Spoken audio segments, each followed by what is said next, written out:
What's going on, everyone? Welcome back for another week of the Final Points. This week for the RBC Heritage, I am joined again by Matt Gannon. Matt, what's going on, man?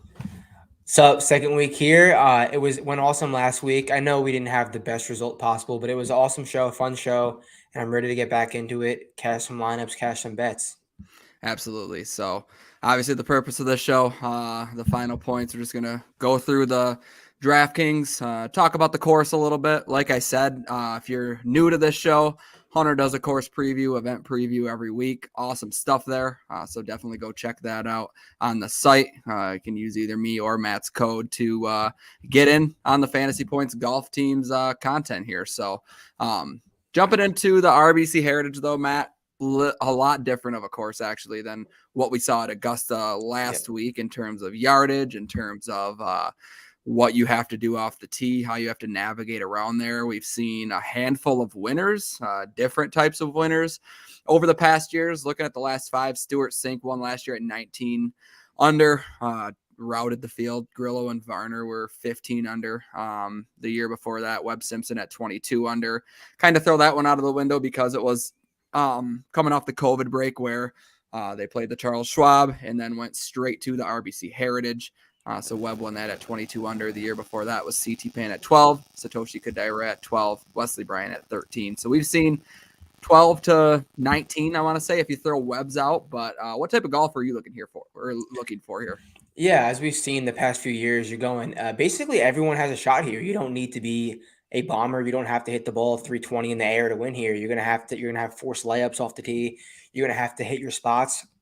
Accuracy obviously is gonna help, but there's literally from top to bottom, anyone could contend here, and that's why it's a fun event and sometimes harder to handicap because so many guys do have a chance. It doesn't let some guys have a huge advantage and start them on second or third base like some courses do. So it's going to be a fun event. A lot of guys are live this week that aren't normally live. Yeah, par fours they play the most difficult holes. I mean, I think 5 hardest holes on the course are par fours. The par threes play tough as well. They're all in that same little yardage range, which I think is interesting. The 195, 192, 196, 200. I mean, within 10 yards, all 4 holes there. It's a little bit interesting. With that, I don't exactly weigh par 3 scoring from 175 to 200 because, I mean, I'll throw it in there, but I'm mainly looking at approaches from 175 to 200. So if somebody's throwing their long irons into a green with consistency from that range, I mean, whether it's a tee box on a par 3, whether it's the middle of the fairway, whether it's the rough, because they're going to see those looks this week as well. So I think that range I've heard talked about a lot this week from other places, but I think that range is very important. Yeah, that 175 to 200, I would go all the way down to 150. There's going to be a lot from that range. And then a few flip wedges also in there like every week. But that 150 to 200 range is going to be the biggest. So middle irons, longer irons, and approach plays at a premium this week. Like I said earlier, so many guys can contend here because you don't have to be long. You have to hit your spots off the tee rather than bomb it. So I would say approach play and ball striking is at a premium this week opposed to distance. Yeah, and when you think of a course like this, first thing that kind of comes to mind for me is like, oh, you got to be accurate off the tee. Well, you really don't. The rough is generally short. If you go wayward off the tee, there's ways to bounce back. The greens are very small, so we're not going to see a high percentage of greens in regulation. If somebody's leads the field in greens in regulation, these could be at massive greens that you can almost just throw it out of the window. So you're going to want to look at the guys who are putting it close to the hole. If you have access to any of that type of data, I know there's some places out there for it, but these guys are going to miss greens. The tour average here is 57% of greens in regulation are hit. Usually it's around 65, 66. So definitely lower than the average. You're going to have to get up and down from around the green. I don't want a guy here who struggles around the green because they're going to have to chip. They're going to have to get in one putt wise. So I think scrambling is worth keeping an eye on this week as well. Right. And I like how you said that these are small greens and you have greens in regulation is going to be a big stat because last week we saw Rory McIlroy lead the field in greens in regulation, even up until round 3. That was before he was in contention. So he's leading the field in greens in regulation, but he's 10 shots back after round 3. So like that's why I'm saying proximity. I like you're saying proximity is so important, opposed to like just hitting these greens. You're gonna have to be dialed with your mid to long iron. So I'm huge on approach this week. Yeah. I think we got the same type of approach, which should maybe lead us into the same type of guys. We'll see getting into this, but I kind of mentioned it in the betting show last night with Jeff. Looking at some of these guys near the top. So the elite guys who joined the field. I mean, ever since that year Webb won, where every golfer was itching to get back, like they took 2-3 months off and had the Charles Schwab. RBC happened to be next. Since then, it seems like all these guys suddenly want to play in it. We saw it last year. Right. I mean, towards the top last year, Morikawa, Dustin, Cantlay, Webb. I mentioned the guys last year. There were 13 golfers who were 30-1 or less. 11 of those 13 made the cut. 9 of the 11 finished T18 or better. So there's no really Masters hangover. Like these guys aren't just showing up to get extra golf. If they wanted a week off, they can get a week off. You see a lot of guys do it. But if you're worried about the top guys coming off of a major championship, even if they were in contention, I'm not really considering that at all. I think the top guys are a full go. Right. And I like how you said that after COVID, it was one of the first events. And obviously no one enjoyed COVID, but the RBC Heritage should be thankful for what happened, because without that, they wouldn't get these fields, because these guys came back after the break. They wanted to play golf no matter where it was. They're like, oh, wow, this place is really fun. And this is an awesome course. We might have forgotten about this place. And it sucked because it was the week after the Masters. Guys used to take off. Now they realized after playing it after COVID, I might want to play this week, even though it is a week after the Masters. Same thing with the Travelers in a few weeks. Guys usually don't play after big events, but we see guys love TPC River Highlands. They're going to fly out from California last year all the way out to TPC River Highlands in Connecticut to play a fun event. So I think that's awesome for the Heritage, and it's getting better each and every year, and it probably still will. Yeah, I'll never complain about a strong field. That's for sure. Oh, never. So, speaking of a strong field, let's get into the DraftKings pricing here. So leading the way, a guy who I was on last week, didn't really let me down, but I mean, didn't win it at the end of the day. But Justin Thomas comes in as the only golfer on DraftKings over 11K at 11.1, followed by Cam Smith and Dustin Johnson from 10.5 to 11, that upper range there. And then Morikawa and Cantlay kind of round out this 10K and above range. So last week, this visual was filled with guys because it was the Masters, because it was a smaller field. I think we had seven or 8 guys in the 10K range. So you really had to make some decisions up here. But 10K plus, Matt, who are you on? I love the top 2. They were 1 and 2 in my model, and I specifically love Justin Thomas. He actually rated out number 2, opposed to Cam number 1. He's the highest owned guy in my player pool, 75%, and I saw the narrative on Twitter all week. The triple digit guys win here, but triple digit guys win here in a field that's not like this. This is arguably the strongest field ever at the RBC Heritage. So I think, like you said, these top guys are more than live. Justin Thomas is one of the most trending golfers on the planet. He hasn't lost on approach since the Genesis in 2021. He has an 8th year in 2020, and he has 9 top 10s in his last 14 starts. There's nothing to argue. He's the highest priced golfer for a reason, and I love him. He's the highest owned golfer, 75% of my lineup. So I'm expecting big things from Justin Thomas in a course where he doesn't have to hit these crazy hooking draws off the tee and get himself into trouble. He can relax a little bit, and then hit his wedges and irons, like which he excels at and is the best in the world at. Yeah, he was really good around the green last week, really good on and around the green for the most part last week, especially in that final round, but decent on approach, struggled off the tee a majority of the week, which I'm not too concerned about here. Talked about that a little bit. But like you said, 3 for 3 lifetime at the RBC Heritage. He did have that T11 back when he was a rookie. Had a very busy schedule back then. It's good to see him getting back here. I mean, he had the T8 out of the COVID break, so obviously had success here. I love seeing JT here. Yep. I have no problem getting to him at 11-1. Price is not an issue. I think there's plenty of guys in the 6K range when we get down to it who are viable options. Like you said, we've seen guys at 200-1, 250-1, Stewart Cink, 150-1 last year, 125, whatever the number might have been. But you definitely have options down there. If you want to stack two of these guys, like you said, Justin Thomas, Cam Smith, you have that option this week. Like usually at the RBC Heritage, it gets pretty ugly and you're like, I don't want to play anybody under 6,600 and it throws that strategy out of the window. Yeah, not the case this week. Right. Yeah. There's so many guys live in the 6K range and we'll get there when we get there. But like you can pick any two of these guys, stack them. And I think I went Justin Cam in, I would say, 6 of my 20 lineups, and if they finish, they can easily both finish top 5. And it's picking hairs with these guys. You can go with whoever you want. I just arguably went with those two because they're 1 and 2 in my model, and I love Cam Smith off of the Masters last year. He was the first round leader here last year, and I would think he's an objectively better golfer now than he was last year. We saw he can make birdies. I shot like a 62 last year, something stupid.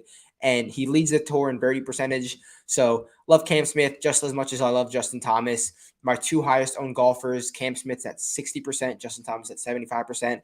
And doing that, I couldn't get to any of these other guys. So I'll let you pick and choose who you like from out of those 3 other guys if you do like any of them. But they're all viable options. Yeah, they are. I'll say the same thing this week as I did last week. Cantlay, the approach just really isn't there for me. Yep, we were on makes sense. Makes sense in terms of fit. I think this does set up well for the Patrick Cantlay that we've seen over the last however many years. But yeah, Justin Thomas, Cam Smith are definitely in play. I don't mind getting to Morikawa. I don't mind DJ. I'll be fairly spread out in this range, but Cantlay's basically going to be crossed off for me yet again.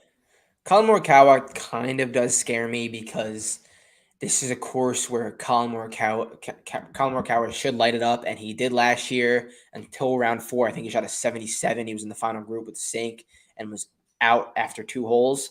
So Colin Morikawa scares me a little bit. I mean, for good reason. He's the number 2 or 3 player in the world. Yeah. But I'll touch on Dustin Johnson real quick. He's a South Carolina guy. He's an RBC guy. He's arguably the biggest RBC guy out of their sponsors. He's here for contractual reasons. And I think we will know Dustin Johnson's fate within the first 9 holes of this tournament. He's going to come out firing 3-4 under on the front 9 if he's or 3-4 over, and like I want to get out of here. I feel like it's going to be no in between. It's going to be ceiling or floor with DJ this week. We know when he wants to be at an event, and I mean it's a home state event, it's a sponsor event, so maybe he'll come out firing. I sprinkled a little bit of first round leader, but besides that, no other liability in DraftKings or in betting. Yeah, I don't know. For DJ, it's like he's 4 for 4 here lifetime, so obviously you like seeing that, but I mean it's not been there hasn't been very strong fields like we're seeing this year. So 13th last year, 17th the year before. Lost strokes on approach, over 2 strokes last year here at Harbor Town. So putted very well. He's been great off the tee here. It just doesn't really fit his profile. I feel like courses that you think Dustin Johnson will succeed at, Harbor Town isn't one that really ever comes to mind for me. No. I think he's a great bet to make the cut. Like there's that boost on DraftKings for DJ to make the cut. Yeah. Fine with that. I mean, I think he will make it through the weekend. I'm pretty confident in that he's going to play 4 rounds. Like you said, RBC guy, kind of show his face around there for 4 days. And that's that. I don't think he's here not to win. I mean, it's been quite a while. So he's got that going for him. We've seen him play good at the match play event, but not going to have too much exposure. Maybe a sprinkle. I like your idea of first round leader. I think we'll know quick. See him get off to a hot start, but yeah, JT Morikawa for me. Will sprinkle Cam Smith and DJ, and Cantlay's a wash. I'm seeing that in this range that Cam is going to be the lowest owned out of these 5 guys. I don't think that will be the case, but what's your thoughts on that? Like, why would you think Cam would be the lowest owned guy? Because of the Masters hangover? I wouldn't think that, to be honest with you. I mean, I agree. I feel like even the casual fans who won some money on DraftKings at the Masters, there's a chance Cam Smith is in their lineup. Even if he wasn't, and they have money on DraftKings to play with, they are going to know Cam Smith's face. They're going to know his name.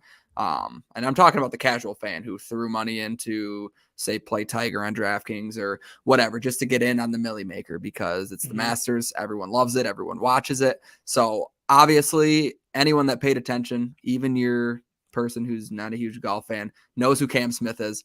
The price is fine. I just don't see how he could be that low owned. I'm with you. I agree. I mean, obviously projections are projections, but like this, you can't really have it. There's not a better course for Cam Smith, a course that takes the driver out of his hand on a lot of holes. He doesn't have to, because we see what he does with the driver. He loses strokes every single week. Him winning the Players, losing 6 strokes on off the tee is still boggles my mind that he did that. But so this makes so much sense. He's going to have to hit less than driver on some holes, and even the holes that he does hit driver, nothing crazy that's going to challenge him. So I just don't see how he's going to be the lowest owned in this range, but we'll see come tomorrow morning. I'll tweet it out, and we'll see where the numbers are. Yep. Ready to jump down into the 9s? Let's get it. So number 1 guy on my betting card, just about everywhere. It's going to be the most popular guy in DraftKings, I would assume. Shane Lowry. I'm not getting away from it. I can get different in other places, and you'll see that, but I've been riding him for quite some time. Don't want to miss the Lowry week. Up to 30th in the official world golf ranking. Could argue that he should be in the 10K range over Cantlay. I mean, you could probably make that argument, but doesn't have that type of pedigree. So it's not like 9,800 is a huge discount, but I think it's a fair price. We know the form. Talked about it last week. Had success at courses that are less than 7,200 yards. Had success at Pete Dye tracks. Had success here. T9 last year, T3 in 2019. So two top 10 finishes in his last 3 starts here. I think a win is coming at some point this year. And like I said, Matt, I just don't want to miss it. I think he's in a great spot. Yeah, he's trending. There's no argument for Shane Lowry. He modeled out for me. He was 7th in my model. Just if I could fit him on my betting card, I would. Just can't do that. Just based on other options I went. But like if I had to pick someone else, it might be Shane Lowry or maybe Corey Connors. But those guys are just make so much sense. Shane Lowry is very popular for a good reason. You're playing him in DraftKings, you said, right? Oh yeah. So he's going to obviously be heavily owned. If you're playing Shane Lowry, go heavy Shane Lowry. He checks all the boxes, especially if it gets a little windy, which we're seeing. Checks that box too. Shane Lowry should be a hammer this week. Should have no problems. I agree. Yeah. Outside of that, it seems like ownership percentage-wise, I mean, Fitz and Berger are up there, which makes sense. I've seen Berger thrown out there a lot. Fitzpatrick obviously playing well, a guy that people love to play in DFS. Connors rates out well every week. Kind of sucks seeing him get up into this upper 9K range, but can really make no argument against him outside of, I mean, he hasn't been that great in terms of scrambling this year. I don't know if he has enough birdies in him, to be honest. Right. If the score gets upwards of 20, I don't know if he has that in him. That's my Will Zalatoris case every week. I'm the biggest Will Zalatoris fan. Those events he doesn't contend. And Corey Connors, I don't know if he's a 23 birdie a week guy. We saw him contend at the Masters, but you don't have to make 25 birdies. Right. I'm not saying you're gonna have to make 25 birdies this week, but there's a chance that it could get really low, and I'm not sure if Corey Connors is that guy. But besides that, great in the buckets, great approach player. The putting is sneakily coming around, and I'm not going to sell anyone on Corey Connors' putting, but it is sneakily coming around. Couldn't get to him anywhere. Just I went other spots in this 9K range, but Corey Connors and Berger make sense too. Berger just contended at the Honda Classic, positional Bermuda course. But the thing about Berger is that Sunday round he had at Augusta kind of scared me off. If you had the chance, go watch through it on the Masters. He had like 4 like literal shanks with his irons, and he's one of the best iron players in the world. Like I've never seen him do that. And I don't know, maybe he's Kevin Kisnering his way into getting a worse number this week, and then he'll just win like Kevin Kisner did the week before at the Wyndham. Kind of checks out, similar course too, but I couldn't get to Daniel Berger, and I am a Daniel Berger fan. I really do like him, but that Sunday round scared me off. Yeah, I'm a huge Berger guy, and it just doesn't seem like he's doing anything that I'm looking for over the past couple weeks. Like last year, Matt, if you were to watch like the live streams that I was on Berger just about every week. I mean, he was just rating out well, playing very well, like from all aspects and everything that I was looking for, Berger was bringing to the table. Didn't let down all that much. I mean, he's been so consistent ever since he got his card back after a wrist injury or whatever he was out with for just about a whole year. I mean, I know I took him in the season long that I had like 2 years back when he had his little resurgence, but seems like a different guy. I don't know. Not that he's bad by any means, but if you're paying $9,600, I want to have a lot of confidence in a guy like that. So one thing that's interesting to me up in this range is a sub 5% Jordan Spieth. Saw him miss at the Masters. Yes. The approach wasn't exactly there, obviously. He was fantastic around the green, and he was okay with the putter. I mean, you only have 2 rounds to look at, but in terms of around the green, he was 3rd in strokes gained around the green last week, which means, sure, he was missing greens, but you're going to miss greens here. It doesn't matter how good you are from approach. I sold everyone last week on how Spieth's approach was at the Valero. Unbelievable ball striking, unbelievable approach, really bad with the putter. We've seen the putter come back a little bit, so I get it was Augusta. It's a place that he has been comfortable, but the approach was off. So it's like, I don't know. It's a fair price for a guy like Jordan Spieth, and it's 5%. Yeah. That's leverage. It is. He's never missed a cut here. He's got early in his career from 2013 to 2015, 9th, 12th, 11th. And fell off a little bit, but Matt, 2019, 2020 was the worst Spieth that we had seen. Right. And I was going to bring this up when we got into like the 7K range because of other players, but what's a course that is forced layups off the tee, positional, Pebble Beach? And where does Jordan Spieth go crazy every single year, no matter what the form is? Jordan's Pebble Beach. So I know it's not the same surfaces, and he's kind of been struggling on putting on these kind of surfaces, but you're taking a course where you're taking driver out of your hand. I know he's going through crazy swing stuff right now, but he was at Pebble a few weeks ago and he almost won. So we're getting the Spieth course kind of. I know he doesn't have like the craziest history here, but he has good enough history. Good enough, and 5%. I might have to sprinkle some in DraftKings, but I do love like some other guys a little more. I'm gonna have to look into this more tonight after the stream, for sure. Yeah, I just think when you get that type of leverage, if I start with a chalky Shane Lowry and jump down to Spieth as my second guy in, right off the bat, I'm already different. It doesn't matter who I'm getting in the low 7s, who I'm getting in the high 6s.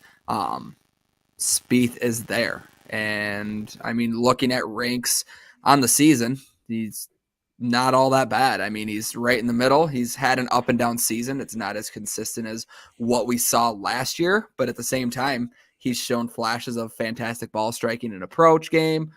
He's been pretty good from tee to green. So it's like, if I'm getting a guy like Spieth, who we know has played really well here, even at his worst, he's good around the green, good putting. I think I might do that. Why not? You put 2 Jordan Spieths into your 20 max, you're already at double the field. So I might have to do that, but I'll kick back onto my 2 guys in this lineup, and I know you're on one of them because I saw your early tweet on Monday or Tuesday, whenever it was, and you got me on Sungjae. And it wasn't anything crazy about Sungjae, but I saw you betting at 40-1, right? Yeah. That was a pure like bet the number. And when you think Sungjae, where do you think? You think Florida, Bermuda, short positional courses. I know this isn't Florida, but this is a positional Bermuda course. That's Sungjae in. And he can just contend it at the Masters last week. I feel like he's a little forgotten, a 13th place last year. And it's just the number 40-1. I got behind that. It was my first bet this week. Yeah, it was my first bet too. And like a lot of times I'll do a little bit of research on Sunday. Obviously this week with the Masters, it gets a little different. I'm not dying to look ahead at the RBC Heritage when we have Masters Sunday around, but at least running everything, seeing where guys are going to be and what to expect. Like another one that I got early in that same tweet was Aaron Wise at 180. Now he's 100-1 everywhere. So it's just like strictly going through the board and clicking 3 to 5 names. I try and do that weekly if I can get a jump on when the books post their numbers, and it wasn't even anything research wise that I saw with Sungjae. It was just like 40 is a pretty large number to throw on him. Looking at his ranks this season, he's 6th in the field in scrambling, 5th from tee to green, 2nd in par 4 scoring, which we see a wide variety of par 4s this week. Good drives gained, 11th. I mean, that's something that I'm looking at. Kind of brings accuracy, greens and regulation, everything ties it together. So yeah, 9,300 is a great price. If you started your lineups with Sungjae and Spieth, could you imagine how different you are off the bat? Yeah. Like those are two guys that could come in below 10%.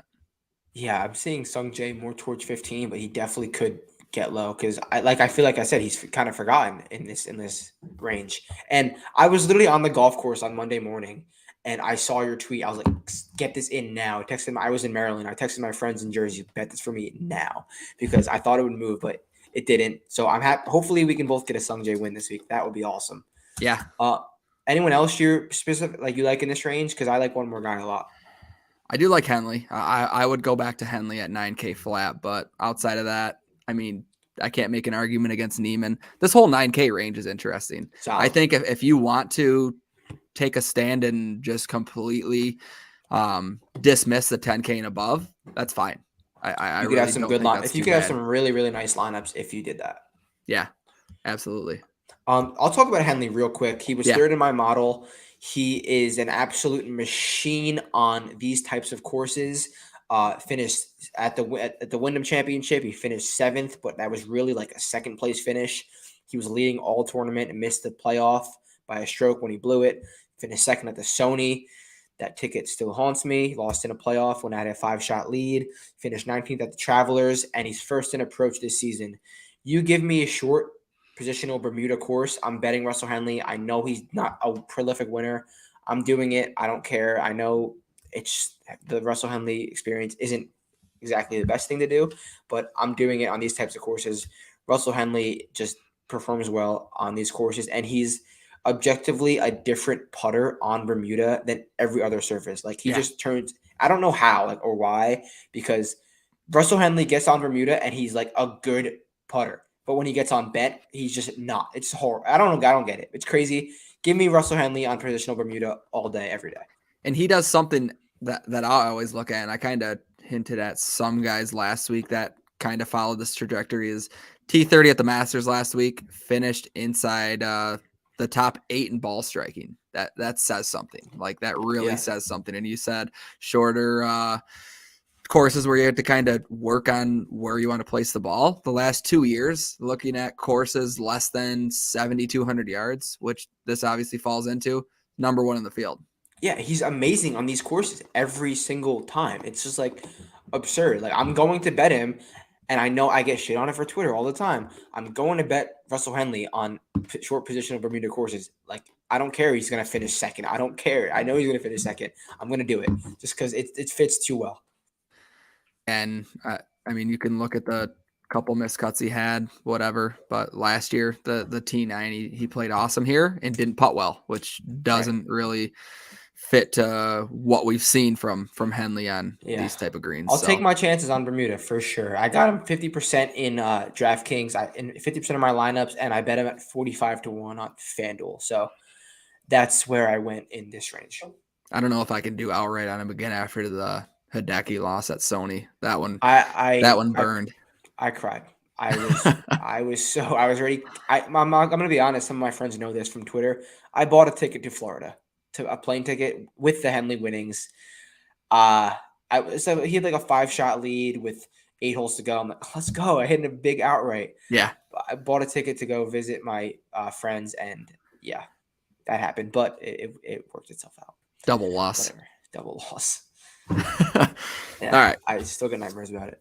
I'm ready for 8K. 8s. I'm excited for the 7s too.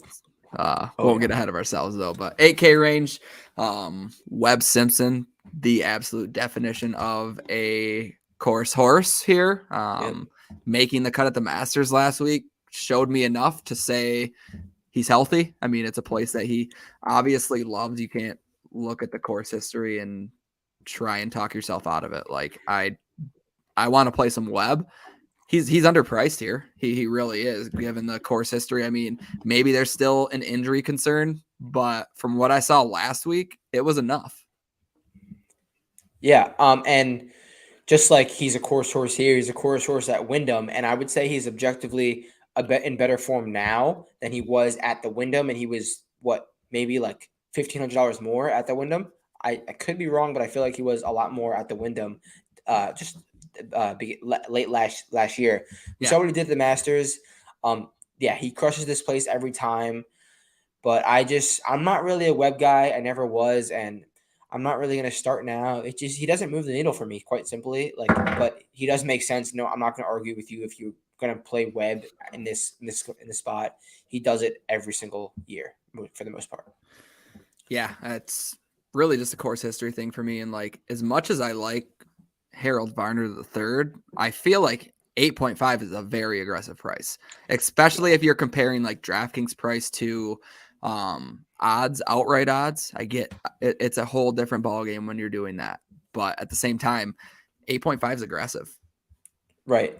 And Harold Varner has the same equity to make the cut as to finish really high as he does to mix the cut.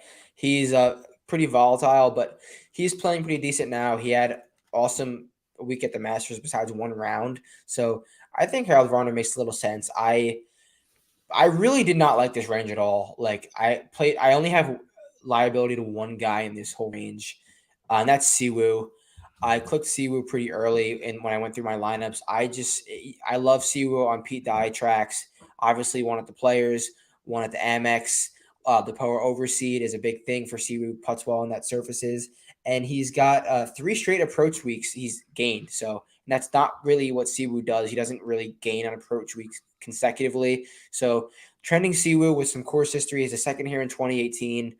I'll take my chances with an $8,400 Siwoo when I didn't really like anything else in this range.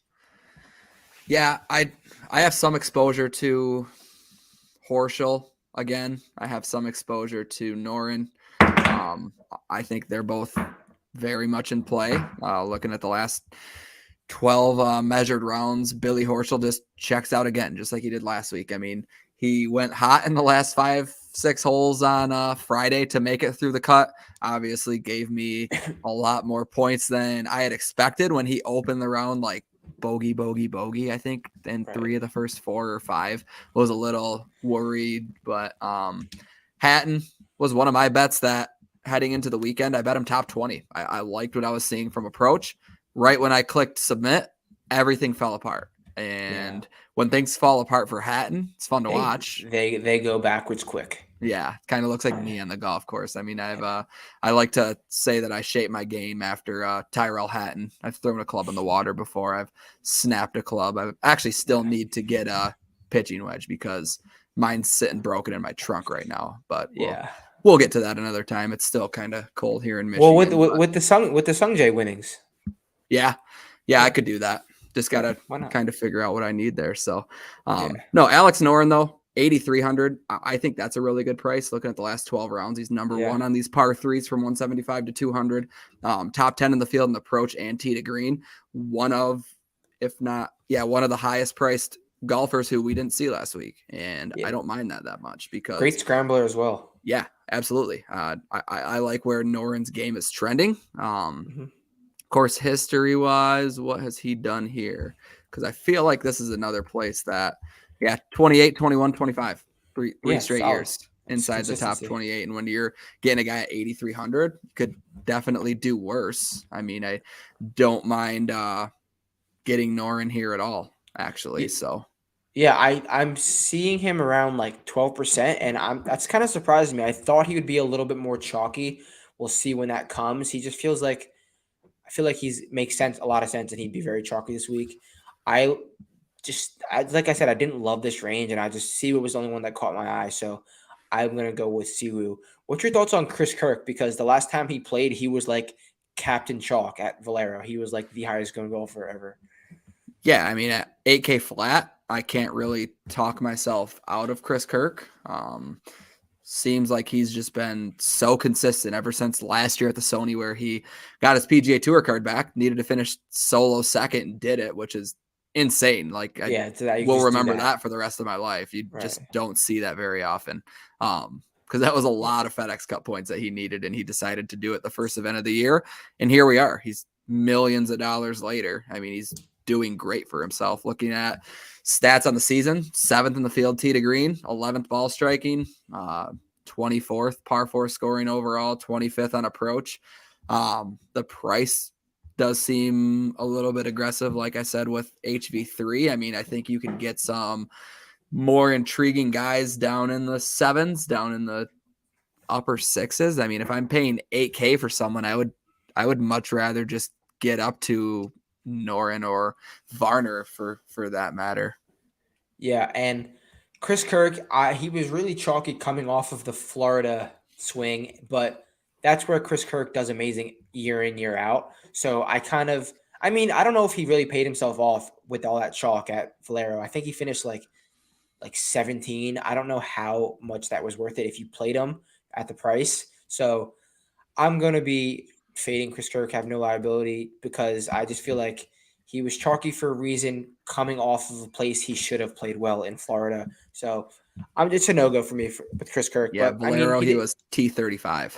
Okay, yeah, not even 17. So he didn't Yeah. really do anything. He kind of just, that wasn't worth it.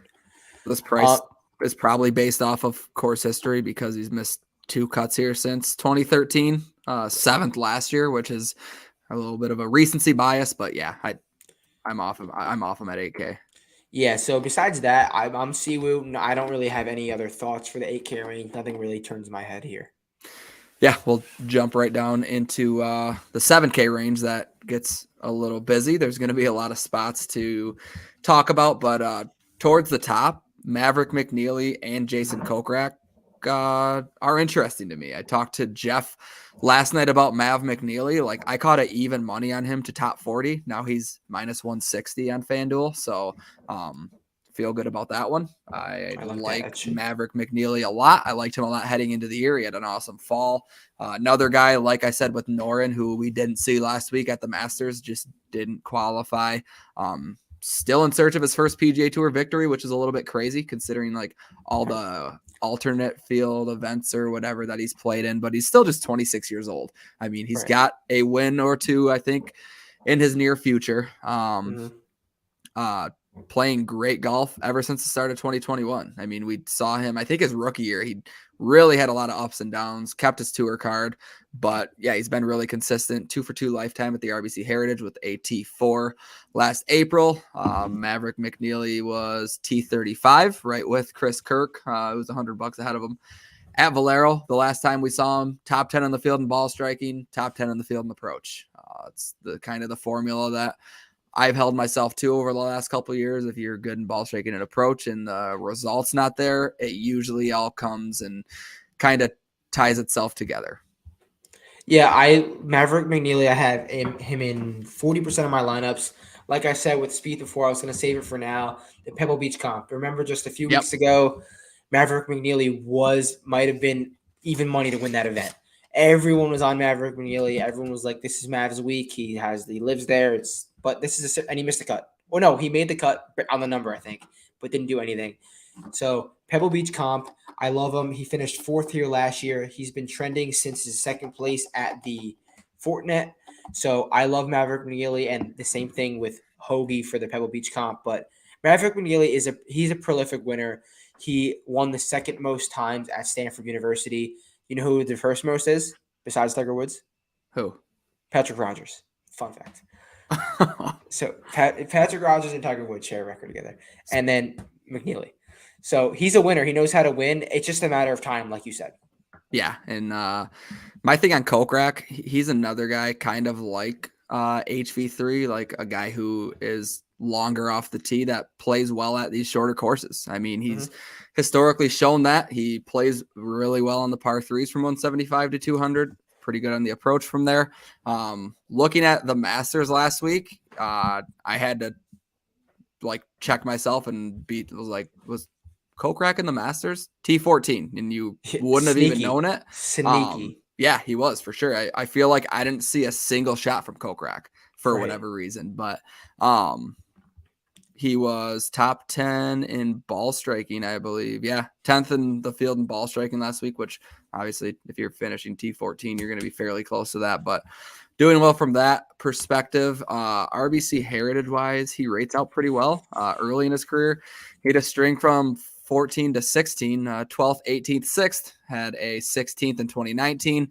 Hasn't played it since 2020 when it came back, but he's gained strokes on approach here, even in his missed cuts for, what is that, 9 straight years, 9 straight appearances at least. But I think Kokrak at 7,900 and McNeely they're fairly priced, and I'm going to probably be on both of them. Jumping down a little bit more, Adam Hadwin seems like he's pretty popular this week. He might be the most popular guy. 7,600 is, I mean, he's rating out similarly to Varner, and you're getting him at $1,100 cheaper. I would rather just pivot to Hadwin and take the ownership, I guess. I mean, I have nothing against Hadwin given what he's shown us. I have nothing against Hadwin. I won't be a part of a 25% Adam Hadwin. If he does check the boxes, but it's golf. There's a lot that can go wrong quickly. I just don't. If he was 15%, yeah, I would be in, but I just can't do a 25% Adam Hadwin he's kind of trending, but just not for me. Just not for me. And the thing with Hadwin is he seems like the type of profile that you would want at the RBC Heritage, but over the years he's made cuts, sure, but his best finish is T22 back in 2016, and he's played the thing 6 times. So if you can't even crack the top 20 at a place where, I mean, I would say his ceiling years are behind him. I feel pretty comfortable in saying that. I had him in my season long when he was 2nd, 3rd, 4th year on tour. Always really good at approach, always a guy who played well on these shorter courses, but it just doesn't seem like he's been able to get it done here, even though you would think this would set up nice for him. I mean, I think he's a cash game play. I feel really safe playing him in cash. I know someone in the Discord, CC earlier today, was saying go over a couple cash plays, lock in Hadwin. I mean, at that price, you can't do much better. Right. Yeah. And if cash for sure, and that's why he's 25%. Everyone's on him. But I actually bet him at the Valero with the T5. He hit that T5, backdoored it, which was awesome. He never really was in contention. So I guess I said I'm not an Hadwin guy. I think that was the first time I bet him in a long time. So yeah, I mean, makes sense. This 25%, I can't get there. I said Hoagie before, Pebble Beach comp. I like the value. He has a high upside. Obviously the win. He's played here 4 times. He's had success here. He knows the course. So I feel like he's a better golfer now than he was in those 4 trips. And I'm going to keep beating this Pebble Beach drum. That's why I think I might go to that 5% Spieth, just in 2 lineups. That's all I need. So I like Hoagie a little bit. And then from anyone else from this mid-range that catches your eye?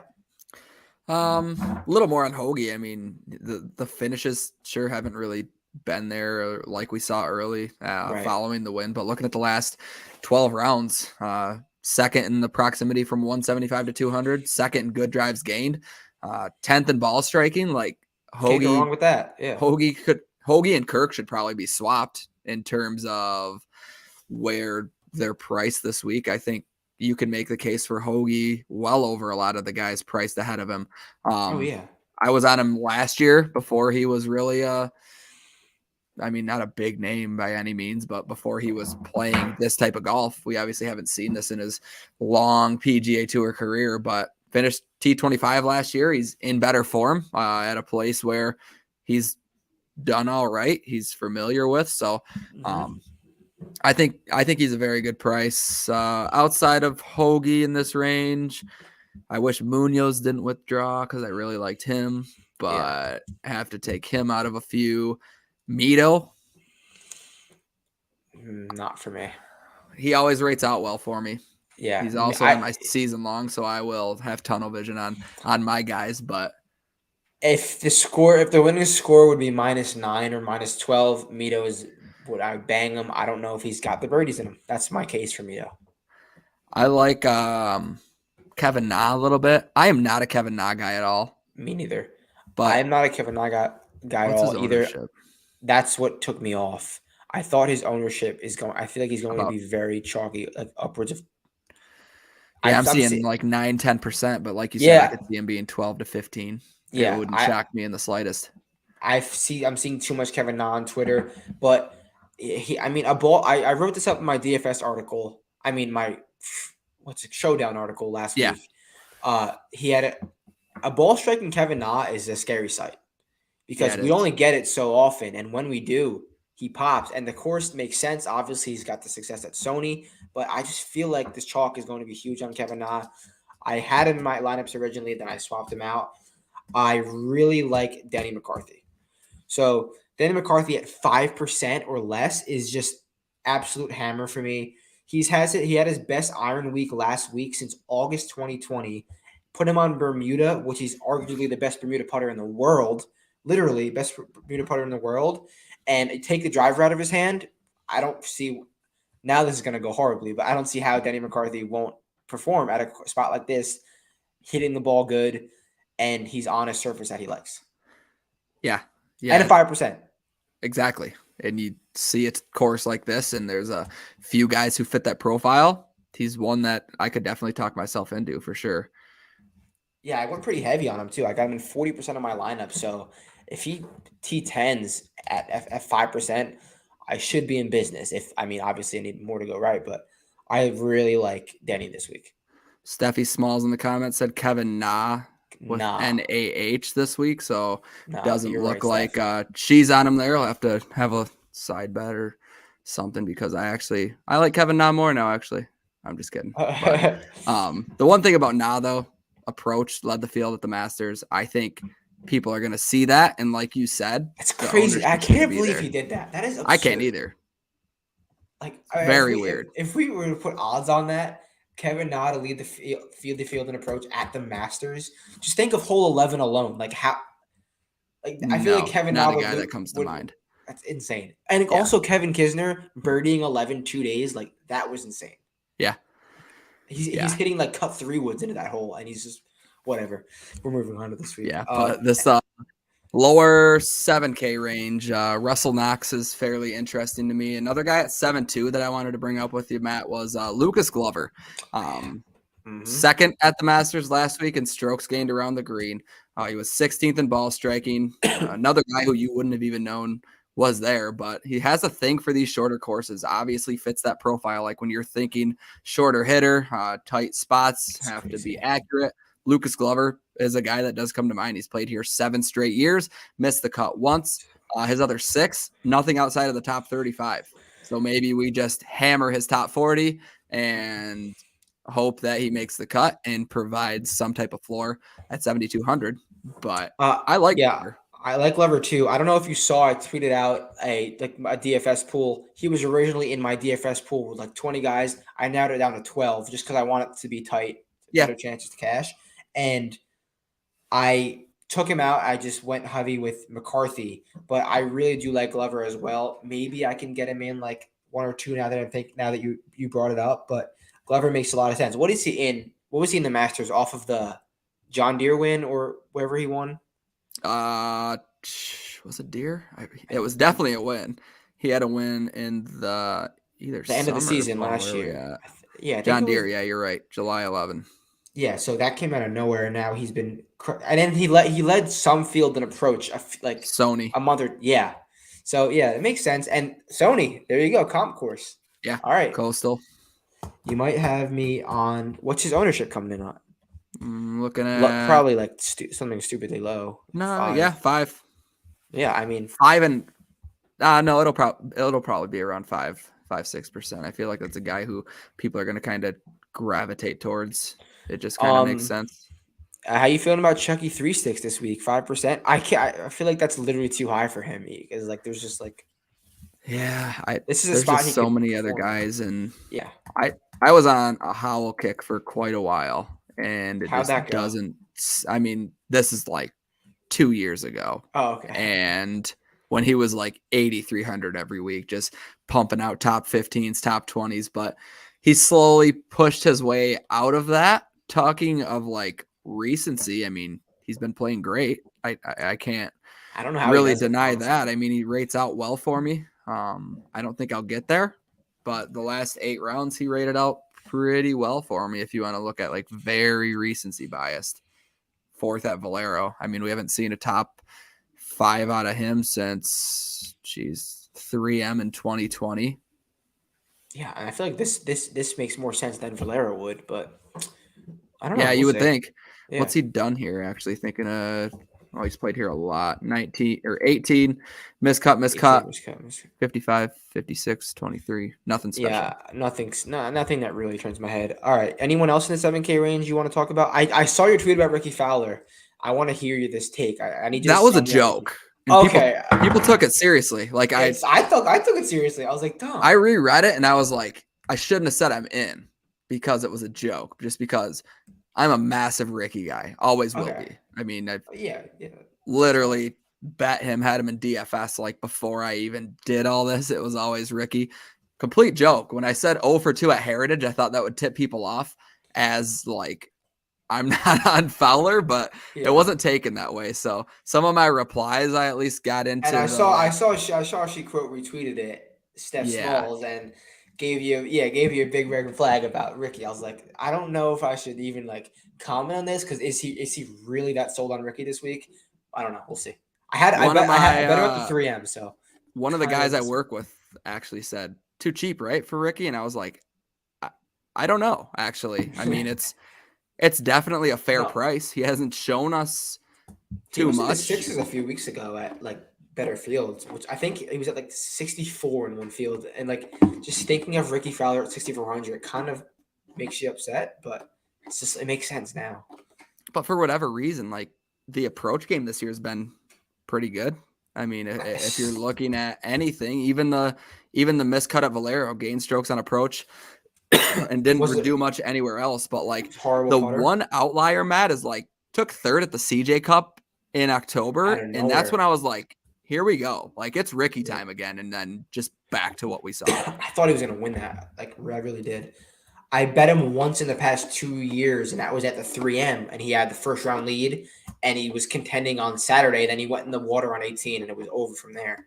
So, I mean, I'm not going to have any Ricky liability this week, but I'd love to. Hopefully, I mean, obviously, I hope he does well.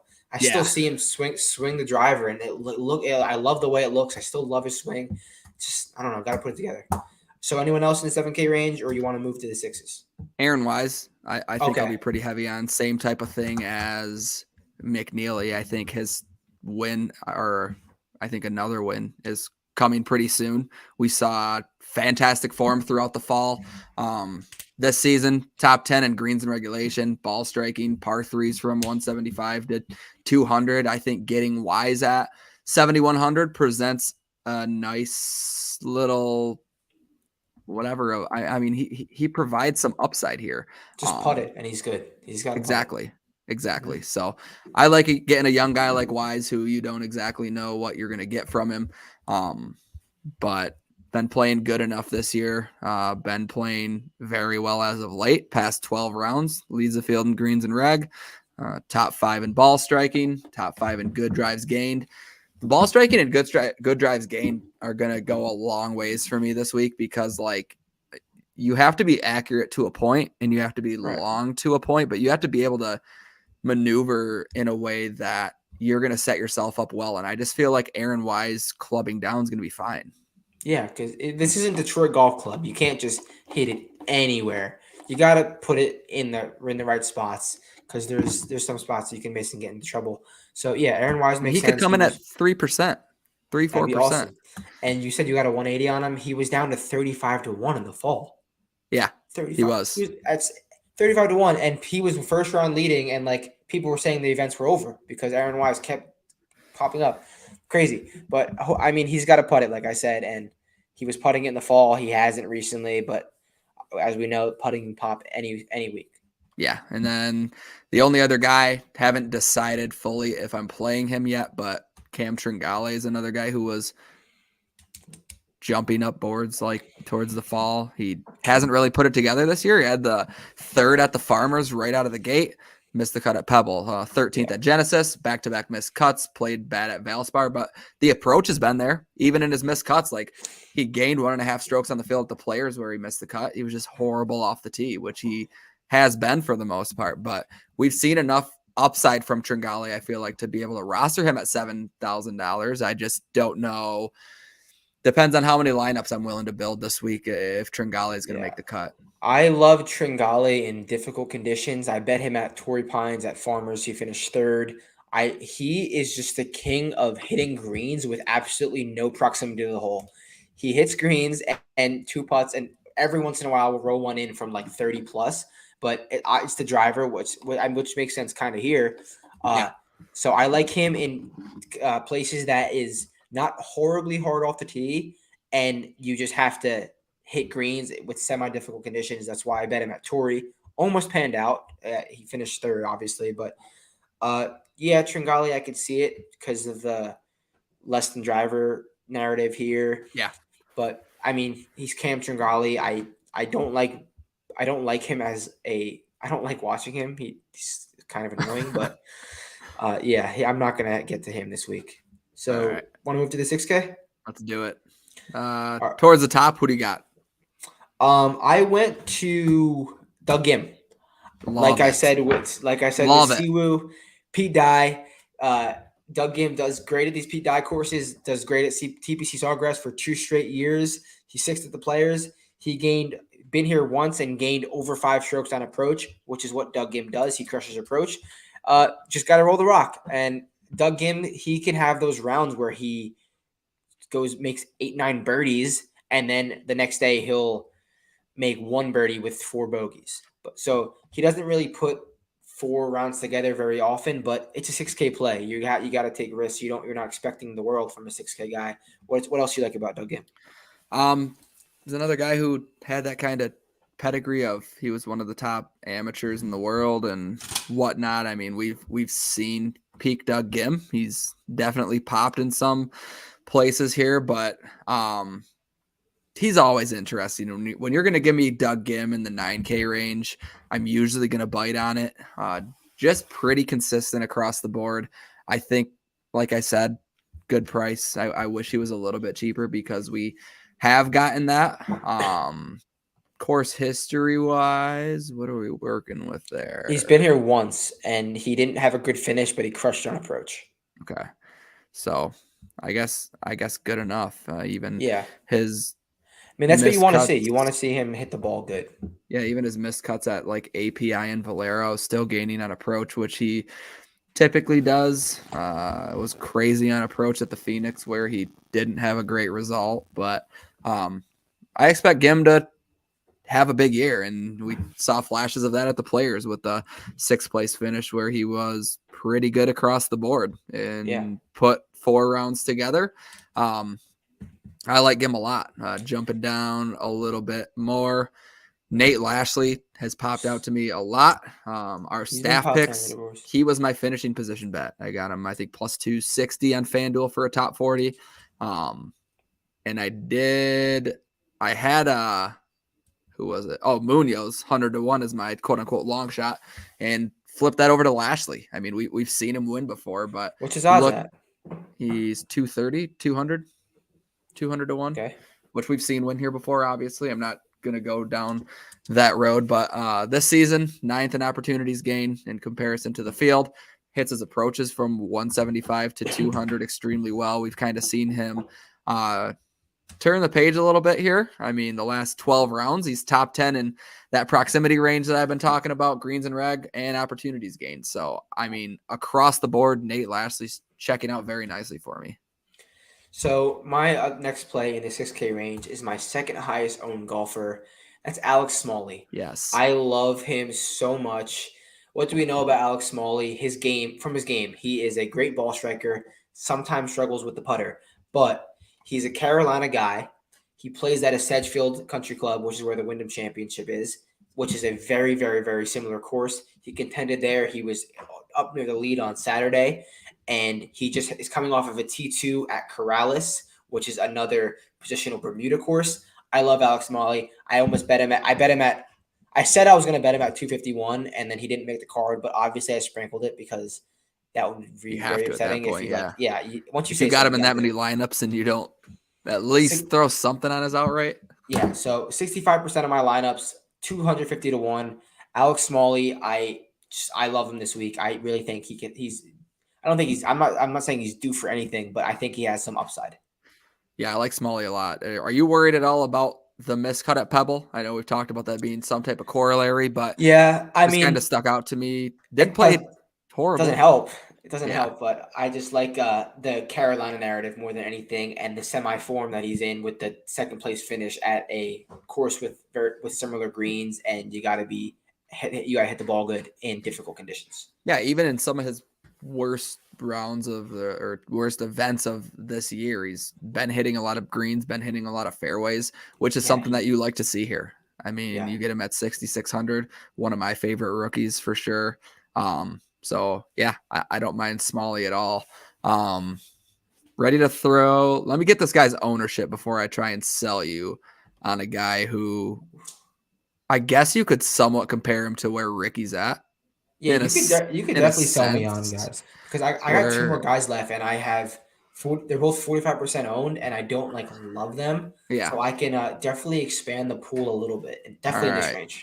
Sub 2%. Sub 2%. Guy who used to be in the top 10 in the world for quite some time. $6,500. Oh, no. Henrik Stenson. Okay. So I'm not going to be the one to say that he's back because he's not back. I mean, you could use that term loosely, but official world golf rank is down in the 220s. It's the lowest it's been since 2003, which just shows, I mean, we were in almost third, fourth, first grade. What year was it? 2003. Oh, 2003. I was 3. I was in third. Yeah. I was 3. So, either way, another guy who is getting into these events, he had a win at the Hero World Challenge back in 2019. He won a field with 18 golfers in it and had the exemption for 2 years, which Martin Trainer's still riding that whole 2019 win thing. I don't know how they haven't cut that off yet because I thought the COVID year was the bonus year. And it seems like now you're going 19, 20. Well, that's technically the 20 season, 21, 22. So I don't know. Either way, Stenson's still getting into these, but he's really trending in the right direction. Saw him put 4 full rounds together at Valero. Yeah, he was didn't have any hiccups. Leaderboard. Yeah, T18. Mm-hmm. The one thing that really stuck out to me, he is near the top in the field from approach from 175 to 200. He's always been great with his long irons. It's back. Yeah, he's gained on that in each of his past 5 events.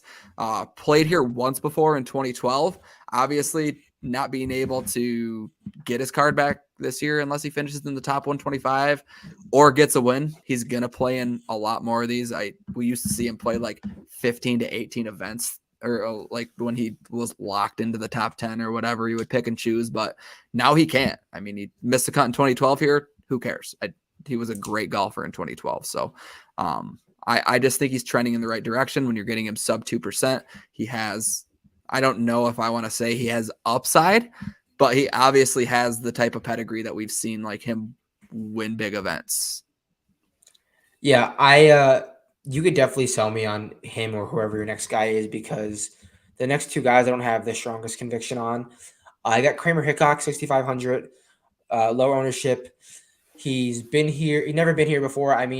But that doesn't really scare me too much because he contended at Travelers, which is a Bermuda with Pro Overseed where he had no course history on at all.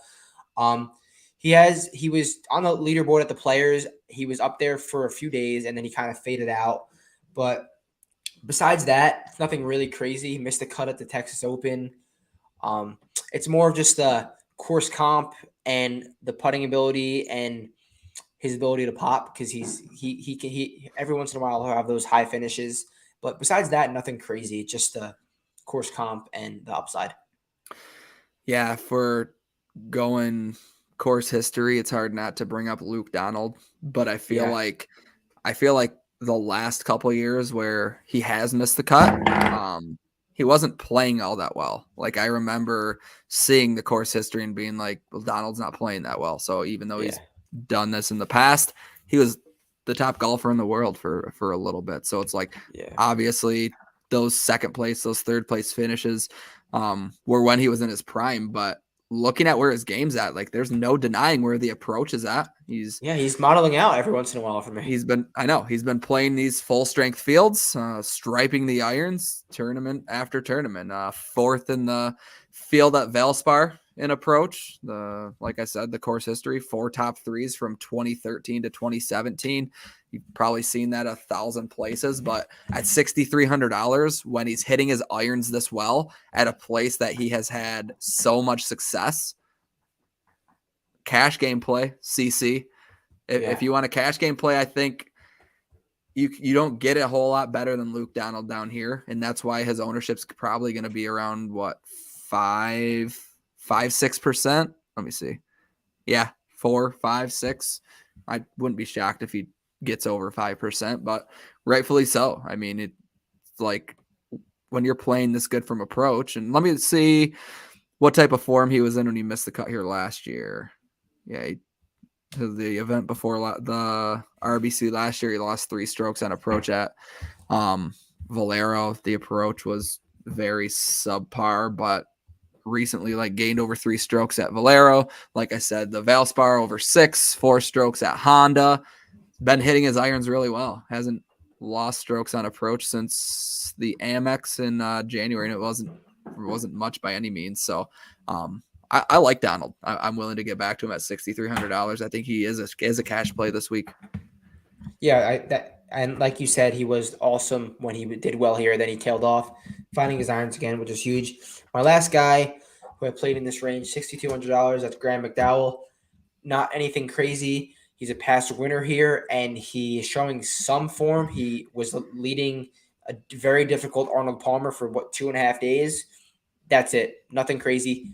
Course history, some form, $6,200. Threw him in some lineups, maybe too many lineups. So I can get with some of these other guys you're saying for a sprinkle. The only thing I know I'm going to do after this, I'm going to throw some 5% Spieth. Yeah, I'm going to throw him in. I'm doing the 20 max this week. I have Sung Jim 45% owned. I might put him in, sub him out for 2 of those. Yeah, which I think is fine. Yeah, because if I'm at 10% Spieth, that's already leverage, and he obviously has the upside. But besides that, I think we gonna have a good week. Yeah, last guy, I mentioned him on the betting show. He is I didn't put him as my top 40 in the plays. I had Lashley, but Henrik Norlander, $6,100. That's the lowest I'm going to get. He's hitting it. T53 at Valero, and read the stats off last night. I'll read it over again. First in greens and reg at Valero. This is Henrik Norlander. Third in ball striking, 6th off the tee, 6th on approach, 8th tee to green, finishing top 10 in all the major categories. At $6,100 in your most recent event, I mean, we've seen Norlander pop. We've seen him push his way towards the top of leaderboards, turn in a couple top 10s, couple top 15s, especially early in the season last year. He went on a stretch of 4 straight top 25 finishes and then just slowly faded away. But Norlander at $6,100 in a field like this, fine with it. I like that. And I don't care when you do it. If you could almost win at Torrey Pines, you can hit the ball.